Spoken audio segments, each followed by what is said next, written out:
ನಮಸ್ಕಾರ ಸ್ನೇಹಿತರೆ. ಇವತ್ತಿನ ಕಥೆ ಅರ್ಜುನನ ಮಹಾಯಾತ್ರೆ.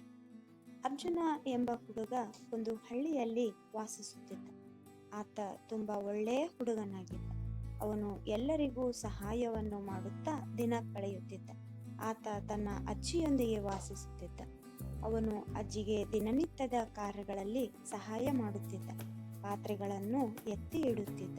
ಅವರಿಗೆ ಬೇಕಾದ ಕೆಲಸ ಕಾರ್ಯಗಳನ್ನು ಮಾಡುತ್ತಾ ಅವರೊಂದಿಗೆ ಆನಂದದಿಂದ ದಿನಗಳನ್ನು ಕಳೆಯುತ್ತಾ ಸಂತೋಷದಿಂದ ಇದ್ದ. ಹೀಗೆ ಆವಾಗವಾಗ ಕಾಡಿಗೆ ಹೋಗಿ ಹಣ್ಣುಗಳನ್ನು ತೆಗೆದುಕೊಂಡು ಬಂದು ಅಜ್ಜಿಗೆ ಕೊಡುತ್ತಿದ್ದ. ಬೇರೆ ಕಾರ್ಯಗಳನ್ನು ಮಾಡುತ್ತಿದ್ದ. ಹೀಗೆ ಒಂದು ದಿನ ಕೆಲಸ ಮುಗಿಸಿ ಮನೆಯ ಕಡೆ ಹೊರಡುವಾಗ ತುಂಬಾ ಕತ್ತಲಾಗಲು ಪ್ರಾರಂಭವಾಯಿತು. ಬೇಗನೆ ಹೆಜ್ಜೆ ಹಾಕಿದರೂ ಕತ್ತಲು ಆಗೇ ಬಿಟ್ಟಿತು.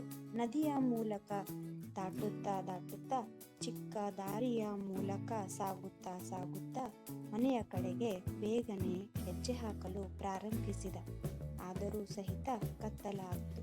ಕತ್ತಲಿನಲ್ಲಿ ಯಾವುದೋ ಒಂದು ಬೆಳಕು ಅವನಿಗೆ ಕಾಣಿಸಿತು.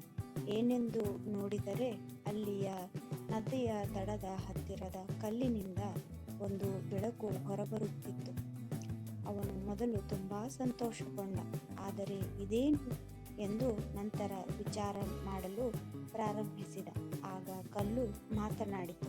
ನಾನು ಮಾಯಾಕಲ್ಲು. ನೀನು ಉತ್ತಮ ಕಾರ್ಯಗಳನ್ನು ಮಾಡಿದರೆ ನಿನಗೆ ಬೇಕಾದ್ದನ್ನು ನೀಡುವೆ ಎಂದು ಹೇಳಿತು. ಅವನು ಕೂಡ ಉತ್ತಮ ಕಾರ್ಯಗಳನ್ನು ಮಾಡಲು ಒಪ್ಪಿದ. ಆಗ ಅದು ಅವನ ಕೈಯಲ್ಲಿ ಹೊಳೆಯಲು ಪ್ರಾರಂಭಿಸಿತು.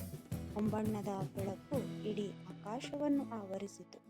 ನಾಳೆ ಬರುತ್ತೇನೆ, ನೀನು ಯಾವ ಕಾರ್ಯವನ್ನು ಹೇಳುತ್ತೀಯೋ ಅದನ್ನು ಮಾಡುತ್ತೇನೆ ಎಂದು ಅರ್ಜುನ ಹೇಳಿ ಮನೆಯ ಕಡೆ ಹೊರಟ.